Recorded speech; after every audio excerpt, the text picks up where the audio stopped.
Cup of Joe with Grampa Dez. Hey, Kevin, there's that big smile. How you doing, buddy? Good, man. How are you?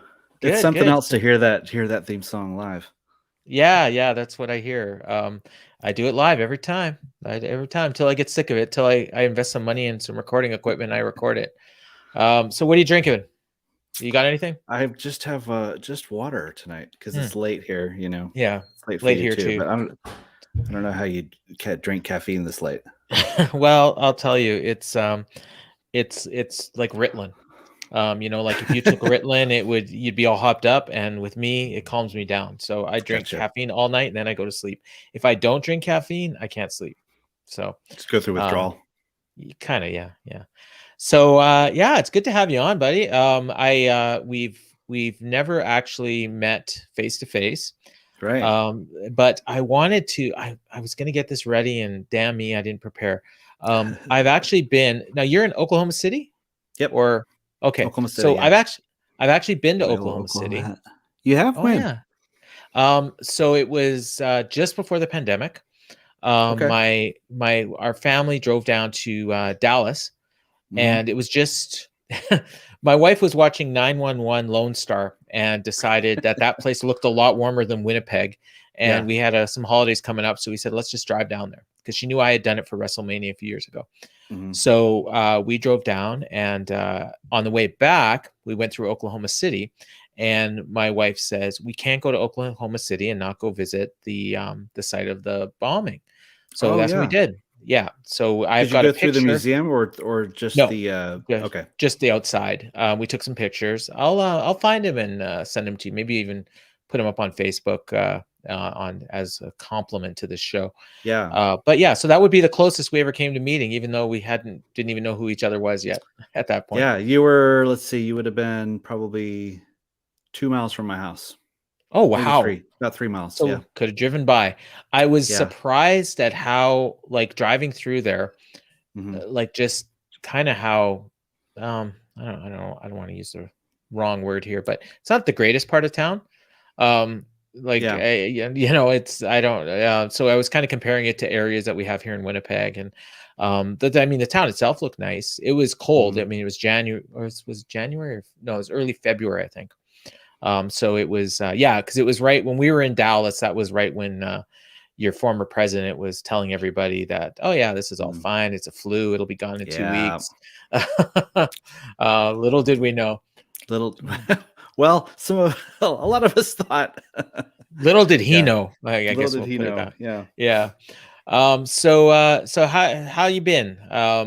Keeping up through this. I mean, this is kind of when we developed our friendship that we have Yeah. online. Yeah. Yeah. It really has been. Just being home a lot that first year. In Oklahoma, we didn't lock down very long. Okay. Uh, and it was fine for a while, and then it wasn't.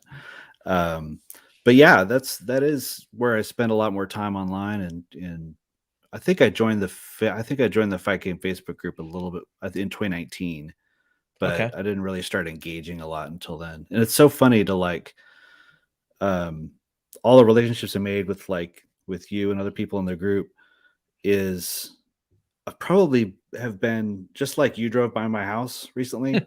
Like I've probably been around you guys for decades, Yeah. because I was Yeah. in like the AOL boards back in the day, Death Valley driver boards, um, that kind of thing. RSPWF. Never was in that. Yeah, yeah. I Okay. wasn't. I wasn't that old school, but I Okay. was in the AOL grandstand back in the. Yeah, I did Uh, that. Yeah. um, and so there's probably like interactions we probably had under Maybe. pseudonyms or something that I never even knew. Are you what about F4W? Have you been Yeah, I subscriber was there? around that a lot. I subscribed to that. I think in 2005, since Oh 2005. wow. Wow. Yeah. So you're old school. Yeah, it was funny when I my first kid was born from the hospital, I sent like a bulk email to like everyone I knew, and I accidentally included Brian Alvarez because I just typed in Brian. and I emailed him, and I got like a really sweet email back from him. He's like, Oh, nice. "Congratulations." He is the nicest guy in the world. I mean, there's so many things he does for people that you don't even hear about.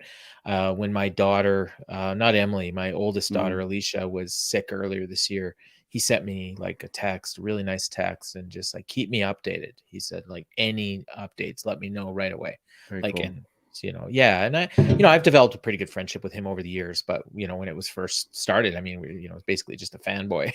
Yeah. Just excited to meet him and Dave and stuff. So, so one thing I wanted to talk to you about, and Mhm. normally, I let the guests lead the conversation. If there's anything you want to talk about in specific, we'll get to that. But it says here on your bio that you can see on the bottom of the screen, and I should Mhm. put up this too because this is both of us, but we'll still see your scroller. That's where we both have podcasts. Mhm. Well, you're not on the Patreon, but it's all kind of supported by the same thing. Yeah, I'm not the premium Um, content. yeah, well, you know what? It all feeds each other because you don't get Yeah. paid if people don't go on the Patreon, and same Right. with me. So you're with Life Church, Mhm. and so one thing I wanted to ask you, and it's a very basic question. Are Mhm. you a minister? No, Okay, not okay, legally or day to day. I'm a creative director for a media team. okay. So you do Um, like the PowerPoints, and you put up the words for the songs, and do the video broadcasts and stuff. yeah, that's actually a separate team. So Life Church Okay, is a pretty big, what you would call a mega church. We hate calling it a yeah. mega church, but it's got 39 locations around Oh wow. around the United States, and so I work in a what we call a central office, and I head up all the pre-produced creative and media stuff like that. So I lead a team of 10 video producers, Oh wow. who do all we do all the kit like kids curriculum, Hmm.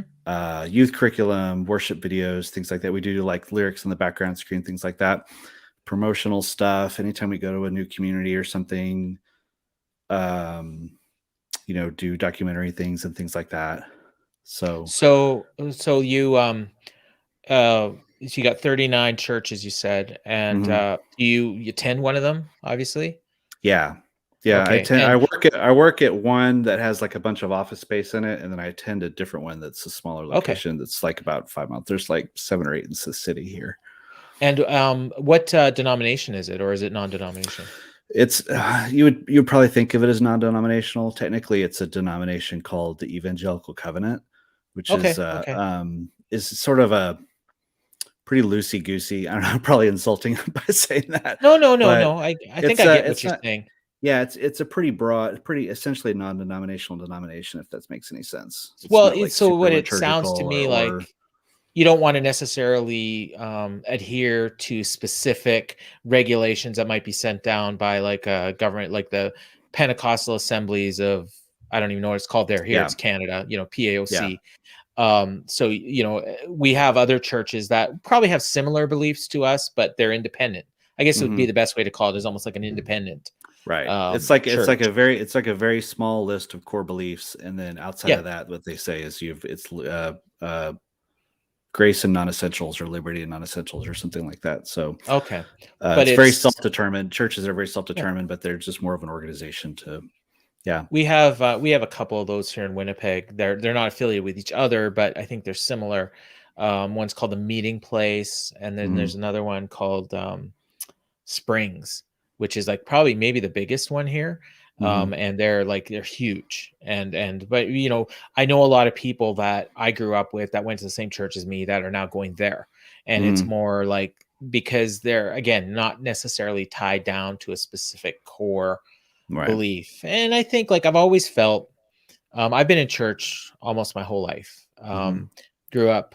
My parents were Catholic, but I grew up in Pentecostal churches. But I've really. always kind of felt like that your relationship with God, Jesus, is a personal one. So Mhm, whether you're in a Pentecostal church or any denomination, the key is to have that personal relationship. And yeah, so for me, it's not really been about what the church tells me I should believe; it's what I believe. Now, if right. you become a member of a church, then Mhm, then you do have to you have to share some of those beliefs. Otherwise, I think you shouldn't be a member of that church. So Right. I think I probably tie most closely to the Pentecostal, but there's definitely like, I'm not, I have my own beliefs, and, Hmm. if I question something, I question it, and I have in the Right. past. So, Yeah, that's have one you of the been? things that we're big on. Yeah, that is being a place that you can come and feel free to question things. Okay, And cool. you know, yeah. Yeah, and have you been in the church all your life? I grew up, so I have a lot of ministers in my family. Okay. My grandfather was like a music minister. I was from Mississippi, or I am from Oh, Mississippi originally, so very Southern Baptist yeah. upbringing. But then church wasn't really a big part of my life until most of my growing up years, until I was an adult. And actually, when I started dating my now wife, we both came from Christian backgrounds, and she was like, I really think we should, we're starting to get to know each other. Let's start going to church together, kind of get started on the right foot. And we went to start going to Life Church, which had only been about 3 years old at that point. And probably about 5 years after that, the year we were going to get married, my then boss, I worked at a TV station and TV news at the time. And we both started going to the church, and he said, "Hey, I'm going to leave to go start a video department there." And so I was like, "Okay, great." And then maybe like a year and a half later, he's like, "I need to hire someone. Do you want to come over?" And I was like, "I work for a church. Like, what are you talking about?" That was 20 years ago. I've been there ever Oh, since. wow. Yeah. Wow. That's now I've done the last church that I was in.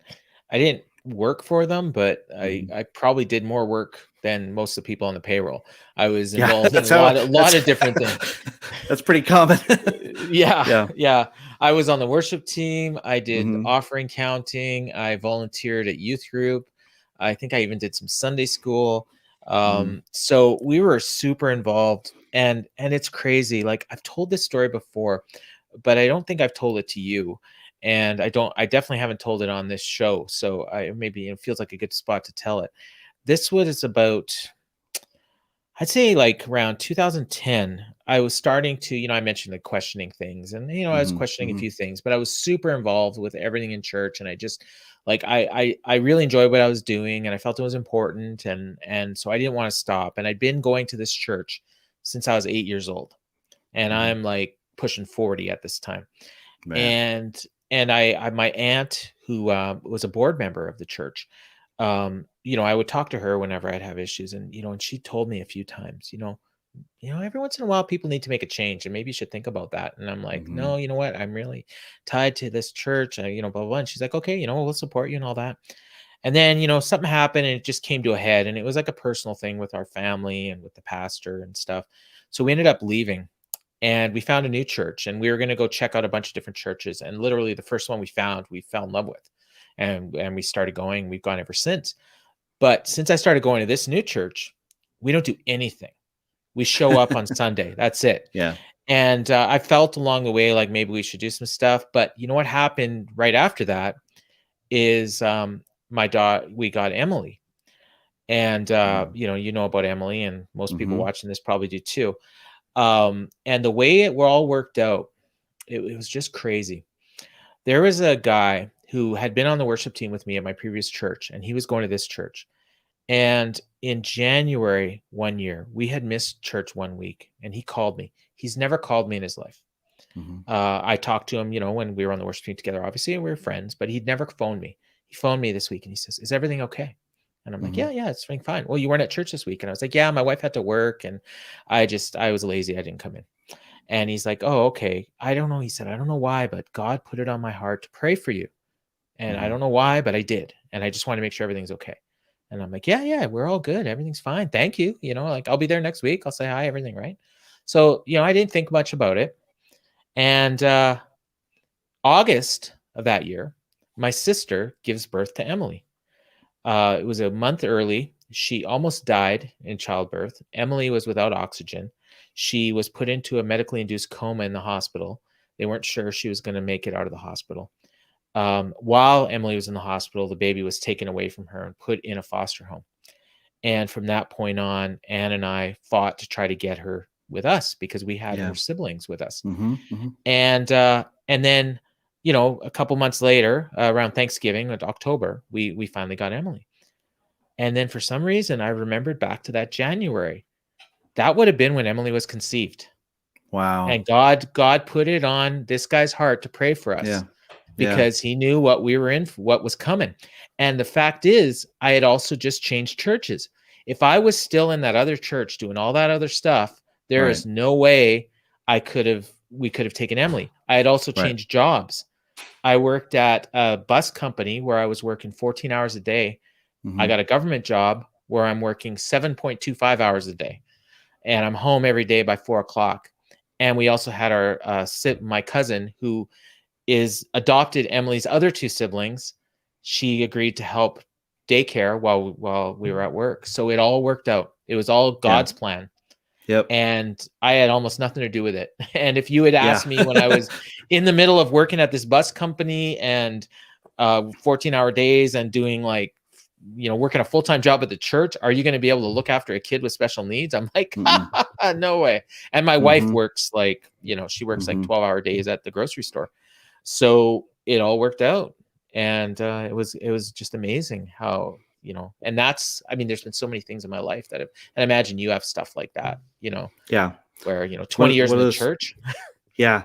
One of the stories I tell, especially with new people that come um, on staff, is tell them two things. Number one, don't let the organization of the church replace the organism of the church, where it's Oh. exactly what you're talking about, where it's like it's a club that you're serving in and doing all that, and someone's calling you to just check on you, not because, hey, you missed and we're shorthanded, you know and but also, uh don't try to figure out what God's up to while he's doing it. You can only tell after it's done. And That's that's the story you're telling, Yeah, yeah. I just and I had Craig from Hmm. the Brian and Vinny show.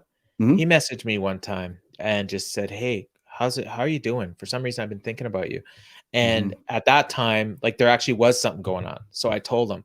And he's the same thing. He's a man of God too, right? And he gets teased about it on the Brian and Vinny show, but he's Hmm. cool with it. And I think I get the sense you're the same. And Yeah, you gotta I'm be. the Yeah. same. I'm not quite as high profile about it as you guys are. And I got Hmm. Josiah coming on the show on Wednesday. Hmm. Oh, awesome. Yeah, yeah. So I have a story I'm saving for him. That's Okay. kind of in the same realm. I had a guy I grew up with, and this is why for some reason I thought you were a minister. So I was trying to get the three of you lined up for the same week, and good friend Vern, and he may be watching because he said he's caught a few minutes of my show here and there when he sees me posting on Facebook. So Vern, hi if you're watching. Um, I grew up with Vern. He's a couple years older than me, Hmm. and the two of us were like the star kids in Sunday school. We got all the stars and did all the memory verses, and we were in this program called Brigades. You familiar with that? Mm-mm. Never heard of that.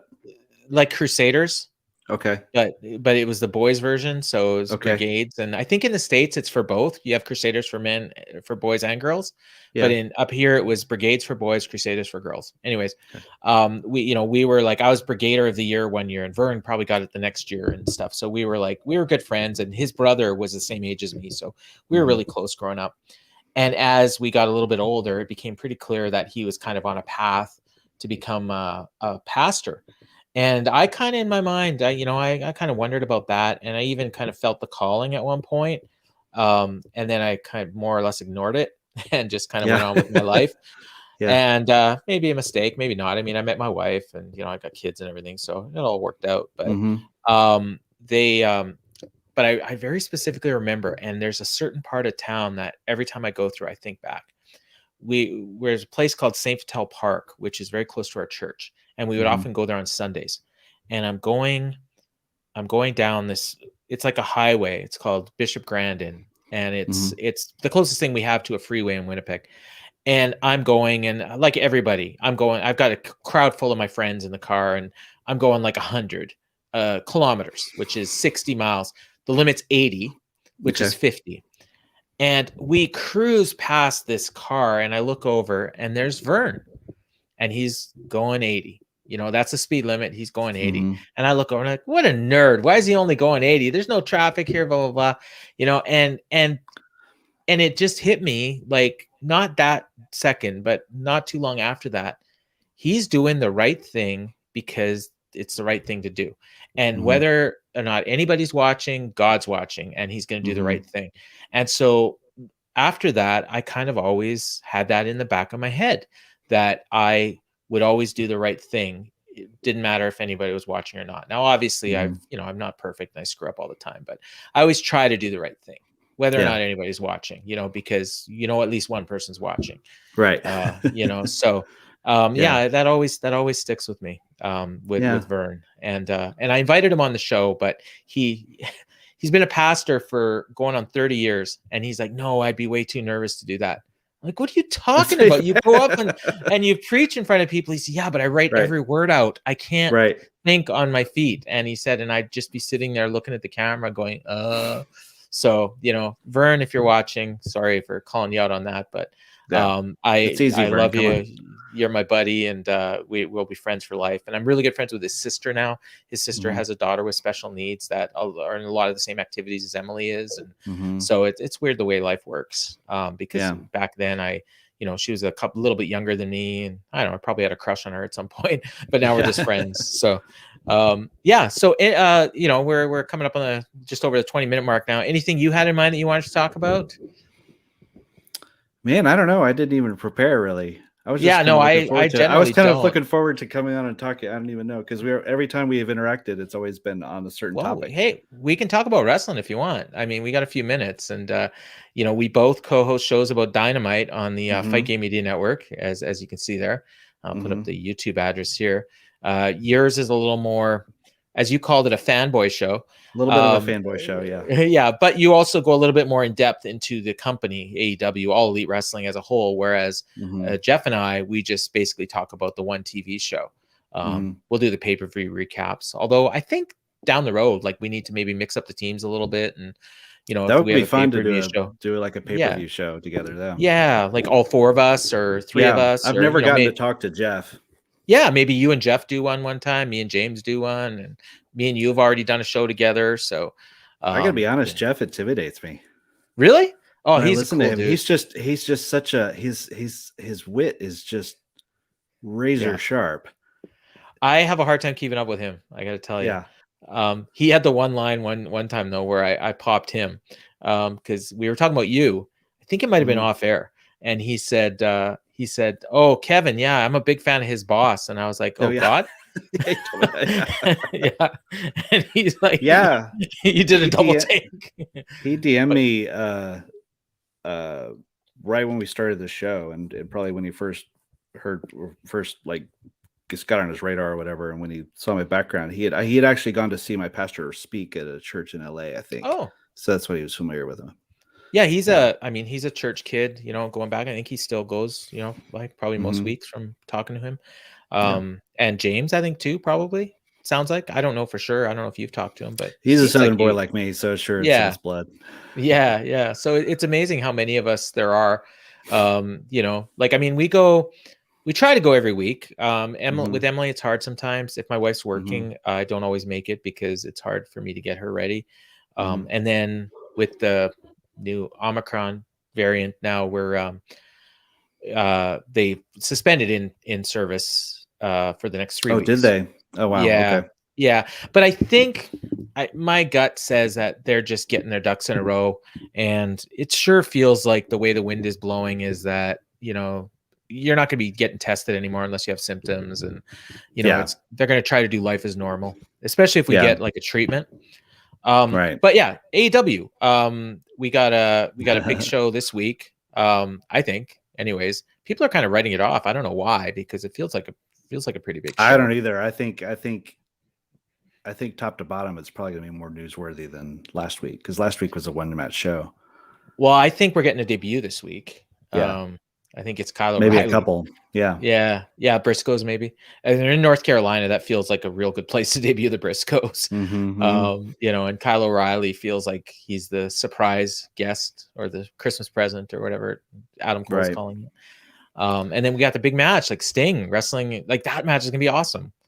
That will be super fun. And David Crockett's going to be there. They announced. Oh, really? Oh, wow. Yeah, I missed that. if you go to the Should have been on AEW Dynamite. YouTube, yeah, no, copyright. Yeah. Well, didn't he broadcast? Didn't he do some broadcasting for them early on? Didn't he He do did. So like? just today, they have that new AEW control room thing Mhm. where it's the control room, and David Crockett was the guest, and Tony and David did the control room together, which was super fun. I mean, Oh, wow. David isn't quite who he used to be in terms of being a broadcaster, but you know, Tony was he was a little sharper than him, but he was still really entertaining, and it was just so nice to see him.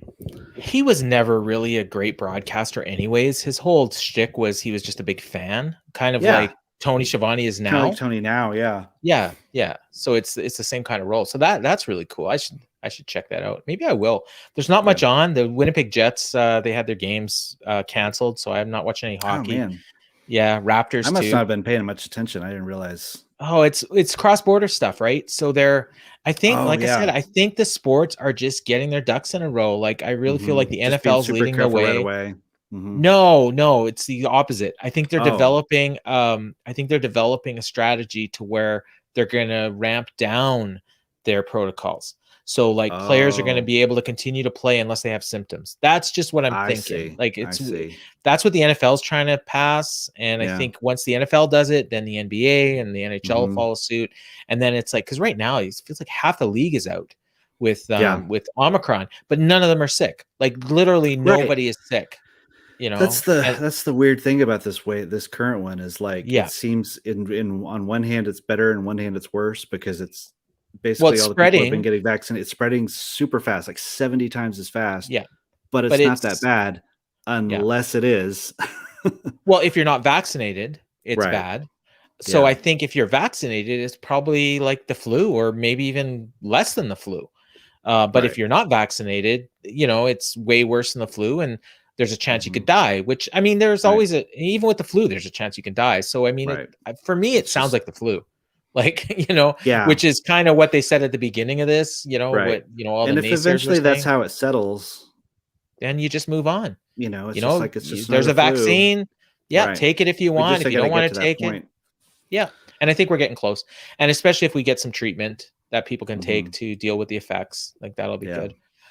And then on Christmas, we have the Cody Rhodes title defense, which or title challenge, I should say, title challenge of Sammy Guevara. So that'll be taped Wednesday.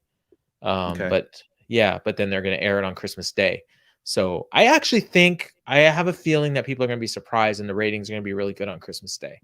Not so sure about this coming Wednesday, although they may be good because the NBA, I think the NBA game is canceled. The game that was going to air against Dynamite, because I think it was the Raptors and the Bulls, and there's no cross border right now so I don't think the Raptors can play unless they just put a different game on there. But I guess we'll see. Hockey's still on? Hockey's on, but only if it's American teams against American teams or Canadian teams against Canadian teams. So any Canadian American, so there probably is a hockey game, but it'll be after. I don't think they would move Dynamite. I suppose they could. If there's no hockey game, they might. Yeah, I don't know if they would be like that. Yeah. Quick to change or anything. Well, I mean, if the game gets canceled, they'll move. And a lot of games are being canceled because of so many players getting COVID. So, there's a chance. I mean, they could easily move it or just air like a repeat, you know. So, we got that to look forward to. And, you know, WWE, you watch it. I mean, I was watching Raw before. Raw was terrible tonight. I haven't watched it in a long time. Once I started doing the podcast, I pretty much just cut all WWE out just because I was like, I'm gonna go and start watching Dark and all this stuff. So good. Like I was like, I'm just gonna cleanse my diet a little bit. So I still check in. I read the discussions and stuff, and I'll usually, you know, they post half the show on Twitter anyway. Yeah. So like tonight, I got to see, you know, just on Twitter, I saw Bianca do her finisher on Dewdrop and stuff, which was really impressive. There you go. That's all you need to see. That's like, well, that's all I would have wanted to see anyway. So I mean, she did like so many people on that show. Yeah, the show tonight was bad. I've been really liking NXT lately, but I think I'm on an island there. I was with you for a while. Yeah, I was with you in the beginning. I was like, hey, in my mind, what I decided it was even though they didn't intend it this way, I was like, this is the Saturday morning kids version. Like, Oh, and there's yeah, a part of yeah, me that thinks they should just go that way. Like, just make it like yeah. aim to like 14 and under. Like that Saturday Morning Slam that they had a few years back. Yeah. Yeah, my daughter actually was into that for a while. My daughter Sydney, who, you know, as soon as that show was over, I think that's probably the last time she watched wrestling, but she was actually asking me to go to house shows and everything. Like, she was really into it. Brian Danielson wrestled on there a few times, and they used to wow. not allow punches to the face. Like, that Oh, was really? like, oh yeah, yeah, it I was, never knew yeah, that. it was, yeah. So it's cool. Yeah. So yeah, you know, we got to 30 minutes, so Okay. I guess we can wrap it up, and unless there's anything you want to add, I can wrap her up. I could talk all night, but I don't even know what I'm You know what? Then I'll have to on my have you mind. back on. I'll have to have you back on. And I say this to most of my guests. And if I don't say it, it doesn't mean I don't want you on. It just means I forgot to say it. So Yeah, that's right. check out Anytime. Kevin's show. It's called The Boom. It's released every Sunday night, Monday morning. It's free on all your major podcast platforms. Just search 5K Media and The Boom, and you'll get a show by me in the clinch, which I just finished recording this week's episode, and a few other cool shows. So for Kevin, I am Grampa Dez, and this has been